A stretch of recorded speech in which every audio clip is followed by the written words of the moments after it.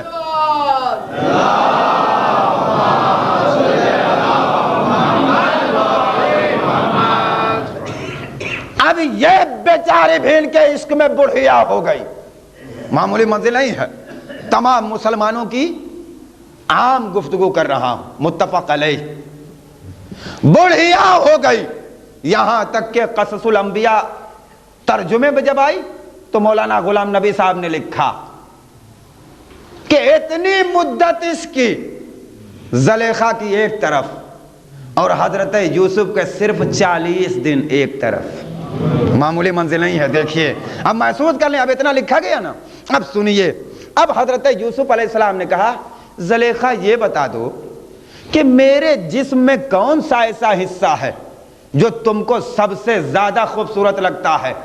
تو زلیخا نے کہا یوسف تمہاری آنکھیں سب سے زیادہ خوبصورت ہیں۔ دیکھیے شک کی بات نہیں ہے، آج شعراء اپنے محبوب کی آنکھ کو غزلیات میں چشم غزالہ کے نام سے یاد کرتے ہیں اور من باقاعدہ طور پہ اس پہ شاعری کرتے ہیں، شرم نہیں آتی، اتنا اچھا محبوب اور ہرن کی آنکھ، توجہ کیجئے ادبی لفظ بولا، اتنا اچھا محبوب اور ہرن کی آنکھ، انسان نے انسان کی حیثیت نہیں پہچانی. خدا تو پکار پکار کے کہہ رہا ہے کہ کل چیزیں تمہارے لیے پیدا کی ہیں. اے انسان بس تو میرا ہو جائے تو کل چیزیں تیری ہو جائیں گی, کل چیزیں تیری ہو جائیں گی. مگر انسان صحیح انسان نہیں بن پا رہا ہے. تمہاری آنکھیں یوسف بہت زیادہ خوبصورت ہیں کہ اگر آخری نبی کو دیکھتی, یہی ہے نا, اگر آخری نبی کو دیکھتی تو زلیخا تیرا کیا حال ہوتا. اب علماء کرام نے لکھا ہے کہ زلیخا نے کہا کہ میرے دل میں محبت آ گئی, میرے دل میں محبت آ گئی. یوسف فرماتے ہیں کیسے آ گئی؟ کہا تمہارے جیسے صادق القول کی گفتگو پر. ارے عورت ہے مگر جانتی ہے کہ مرد سچ بول رہا ہے, سچ بول رہا ہے. توجہ فرمائیے, سچ بول رہا ہے. تمہارے جیسے صادق القول کی گفتگو پر مجھے یقین آ گیا, محبت آ گئی. اللہ نے ملک کو بھیج دیا, کہا جاؤ یوسف سے کہہ دو ہاں آ گئی. جاؤ جاؤ یوسف سے کہہ دو ہاں محبت آ گئی. آخری نبی کی محبت آ گئی. اب جملے کی قدر کیجئے, پہلے محمد کی محبت آ گئی. جب پہلے محمد کی محبت آ جائے تو بڑھیا جوان بن جائے. جب 14 محبتوں کی محبت موجود ہو تو یہ ہمارے بزرگ عزیزان محترم, جوانی کے بعد بڑھاپا تو آتا ہے, روز دیکھا جاتا ہے, لیکن بڑھاپے کے بعد جوانی آئے, تم جوان مر جاؤ تو جوانی کے عالم میں جنت میں بھیج دیے جاؤ گے. ہمارے بزرگ جوان بنا کے بھیجے جائیں گے, اس لیے کہ ہر محمد کی محبت اپنی طاقت اور اپنی قوت پیش کرے گی. اب اس کے بعد عزیزان محترم جملہ سنیں, میں کہوں گا زلیخا پوری کائنات میں سب سے حسین ترین شخصیت کا نام تمہاری نگاہ میں کون؟ آواز آئے گی یوسف. یوسف کے نگاہ میں سب سے خوبصورت انسان کون؟ آخری نبی. اب آخری نبی سے بھی تو پوچھا جائے کہ آپ کی نگاہ میں سب سے خوبصورت انسان کون؟ تو اب جملہ سنیے جناب یوسف کے بارے میں, ایک جملہ کہ اگر زلیخا جیسی نگاہیں سامنے ہوں تو جو سب سے خوبصورت ہو اسے یوسف کہتے ہیں. یوسف کی نگاہ میں جو سب سے خوبصورت ہو اسے محمد کہتے ہیں. محمد جنہیں اپنی آنکھیں بتائیں انہیں حسن و حسین کہتے ہیں. معمولی مسئلہ نہیں ہے, حسن و حسین کہتے ہیں. الحسن والحسین ہما عینایا, یہ حسن و حسین یہ دونوں میری آنکھیں ہیں, میری آنکھیں ہیں, یہ دونوں میری آنکھیں ہیں. یعنی اگر حسن کسی طرف دیکھ رہے ہوں, حسن نہیں دیکھتے, نبی دیکھ رہے ہیں. حسین کی طرف دیکھ رہے ہوں تو حسین نہیں دیکھ رہے ہیں. اب جملہ کہوں تمام انسانوں سے خطاب کر کے کہ جب سب کچھ یہی ہے نبی کے, تو اب انصاف سے بتائیے. کتاب کا حوالہ میں زیادہ نہیں دیتا اس لیے کہ اس میں وقت ضائع ہو جاتا. پڑھنے والے قارئین حضرات اچھی طرح جانتے ہیں. لکھنے والی عظیم ترین شخصیت نے لکھا, کیا لکھا؟ سر الشہادتین میں, نام کتاب کا ذہن لکھا یہ گیا ہے کہ اللہ کا محبوب پیغمبر تھا تو ایک ہی, اور اللہ یہ چاہتا تھا کہ اس کو دونوں شہادتوں سے مشرف فرمائے. ایک سری شہادت یعنی زہر والی, اور ایک اعلانیہ شہادت یعنی تلوار والی. نبی ہیں ایک ہی, کیسے دونوں شہادت کا شرف ملے؟ لہذا اللہ نے اپنے حبیب کو 2 نواسے عطا کیے, ایک کا نام حسن اور ایک کا نام حسین. حسن کو اللہ نے زہر والی شہادت دی, حسین کو اللہ نے تلوار والی شہادت دی. دونوں کی شہادتوں کا شرف نبی کو ملا. اتنا لکھنے کے بعد مولانا خاموش ہو گئے, لیکن ہمارے جیسے گریزی ذہن رکھنے والے انسان نے آگے بڑھ کے پوچھا, تصور میں مولانا ذرا یہ بھی بتا دیجئے کہ جب دونوں کی شہادتوں کا شرف نبی کو مل رہا ہے تو حسن کا قاتل کون ہوگا, حسین کا قاتل کون ہوگا؟ صلوات پڑھ دو بر محمد اور آل محمد. بات ٹیڑھی ہو رہی ہے، بتائیے حسن کا قاتل کیا نبی کا قاتل نہیں ہوگا؟ حسین کا قاتل کیا نبی کا قاتل نہیں ہوگا؟ اب ہر انسان کا فرض بنتا ہے، ہر انسان کا فرض بنتا ہے، ہر انسان کا، جو بھی انسان ہے اور جو کامل انسان بننا چاہتا ہے کہ وہ ذرا توجہ دے اور متوجہ کہ حسن و حسین کی شخصیتیں کوئی معمولی شخصیتیں نہیں ہیں، ان کی شہادت کا شرف پیغمبر اسلام کو ملتا ہے۔ یہ پیغمبر اسلام وہ ہیں جنہوں نے اپنے سارے اوصاف انبیاء کو بانٹے۔ آدم کو انہوں نے علم دیا ہے، نوح کو انہوں نے تقویٰ دیا ہے، ابراہیم کو انہوں نے خلت بخشی، موسیٰ کو انہوں نے ہیبت بخشی، عیسیٰ کو انہوں نے زہد بخشا، یعقوب کو انہوں نے حسن بخشا، یوسف کو انہوں نے حسن بخشا۔ توجہ فرمائیے، توجہ، سارے اوصاف نبی نے انبیاء کو بانٹے، تو جو نبیوں کو عطا کرے اسے محمد کہتے ہیں۔ محمد کو جو شرف عطا کیا جاتا ہے، جن کے ذریعے سے ان کو حسن و حسین کہتے ہیں۔ پہچانیے مرتبہ اور دیکھیے کہ کیا اہمیت اور کیا، مگر ہوتا کیا عزیزان محترم، ہم پہچان نہیں پاتے، ہم سمجھ نہیں پاتے، ہم جان نہیں پاتے کہ ان کا وقار کیا ہے اور ان کی اہمیت کیا ہے۔ ابتدا میں نے کہا تھا کہ پوری کائنات میں آج دوہرا کے کہہ رہا ہوں کہ سب سے بڑا عبادت خانہ اللہ کا گھر ہے، جسے کعبہ کہتے ہیں۔ کسی کا انکار نہیں کیا جا سکتا، کبھی انکار ممکن ہی نہیں۔ سب سے بڑی زیارت گاہ خانہ کعبہ، سب سے بڑی عبادت گاہ خانہ کعبہ، لیکن سب سے زیادہ ماننے والی، پہچاننے والی، جاننے والی یہ جو شخصیتیں کائنات میں مل رہی ہیں انسانوں کے صورت میں، ان سے خود پوچھئے کہ تم سب سے زیادہ کس شخصیت کو مانتے ہو، تو یہی بتائیں گے کہ سب سے زیادہ عبادت کی اچھی جگہ، زیارت کی اچھی جگہ خانہ کعبہ ہے، اور سب سے زیادہ مانی جانے والی شخصیت کا نام حسین، سب سے زیادہ مانی جانے والی شخصیت کا نام حسین ہے۔ یہاں تک کہ جو اپنے رہنماؤں کا صحیح تصور نہیں رکھتے وہ بھی امام حسین کو چاہتے، مگر ہم کیوں فراموش کر رہے ہیں؟ کیوں؟ اللہ نے اعلان کر دیا کہ اگر کامل ترین انسانوں سے تمہارا تعلق ہوتا تو تم کسی دوسرے کے پاس مانگنے کے لیے نہیں جاتے، مجھ سے مانگتے، مجھ سے، مجھ سے مانگتے، مجھ سے۔ میں تو پکار پکار کے کہہ رہا ہوں میرے بندو مجھ سے مانگو، اگر مجھ سے نہیں مانگو گے تو ذلیل ہوگے، اور دنیا والوں سے مانگو گے تو ذلیل ہوگے۔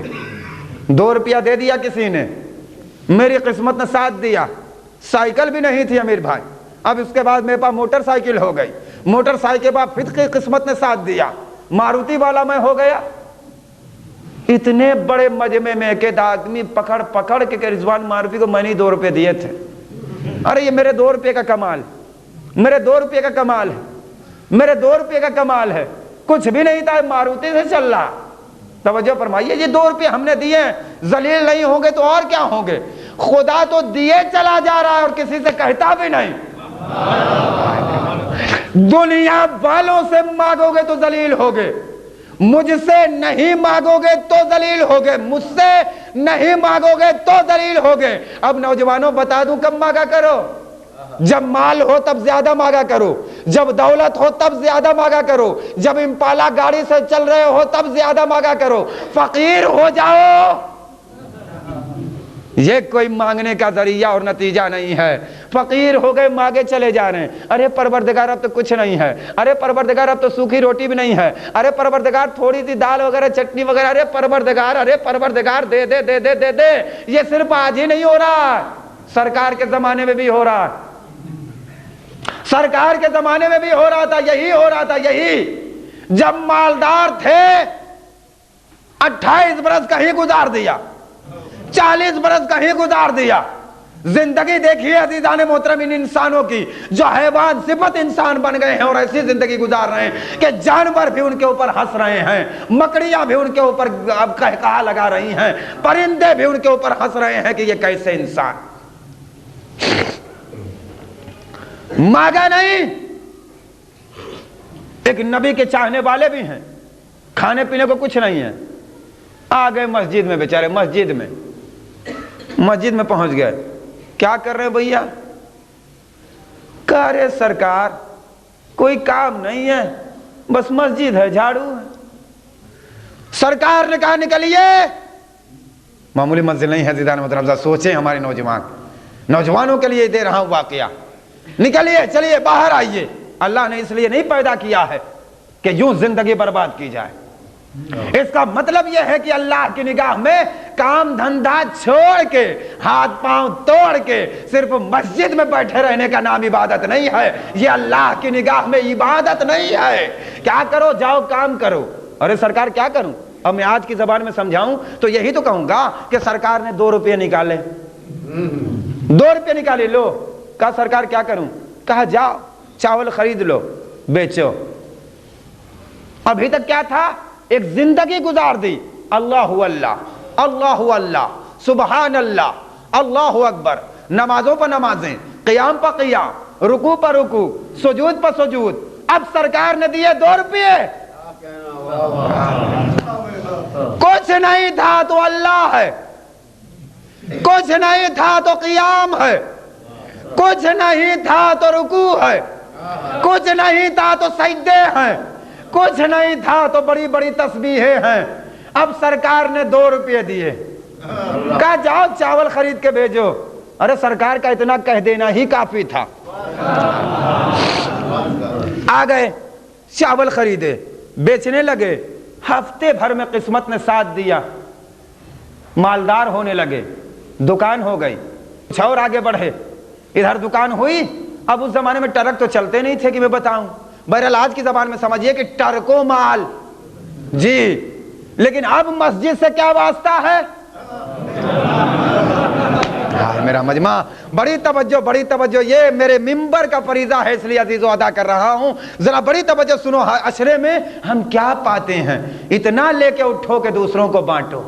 توجہ، اتنا لے کے اٹھو کہ دوسروں کو بانٹو. اور روز دعا کرو کہ پروردگار ہمارے عشرے کو قبول فرما لے، اس لیے کہ تیرے خاص بندے کے لیے ہم نے منعقد کیا.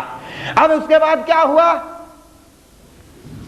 صبح کی تو گئی ہی، صبح کی گئی، ظہر عصیر، ارے 4 رکعت.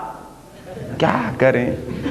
مغرب میں آئے تو آئے ورنہ گئے. ہفتے میں تو ابھی ایک ہے جمعہ جی. صبح کی گئی 8 رکعت یعنی ظہر اور عصر کی گئی. مغرب میں کبھی کبھی شامل ہو گئے. سرکار نے کہا رے بھیا کیا کر رہے ہو؟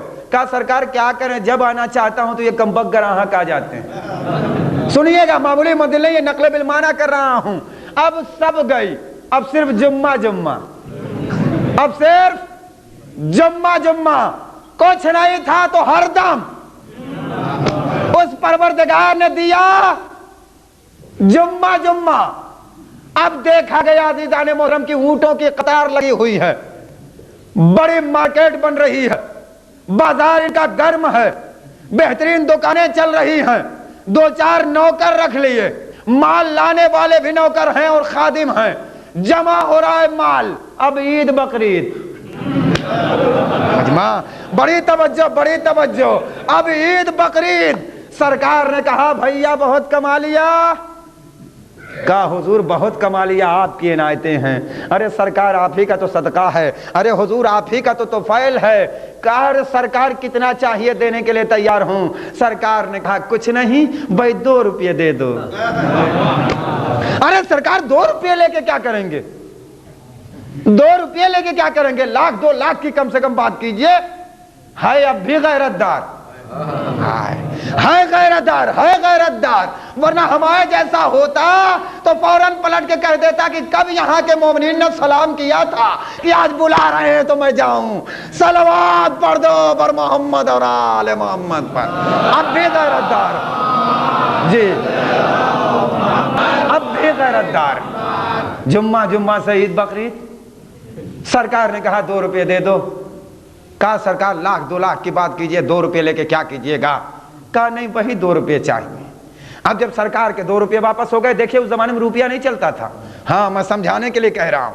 2 روپیہ سرکار نے لیا، لے کے رکھ لیا. پتا چلا مال کہیں سے چلا ہوا تھا، قزاقوں نے لوٹ لیا.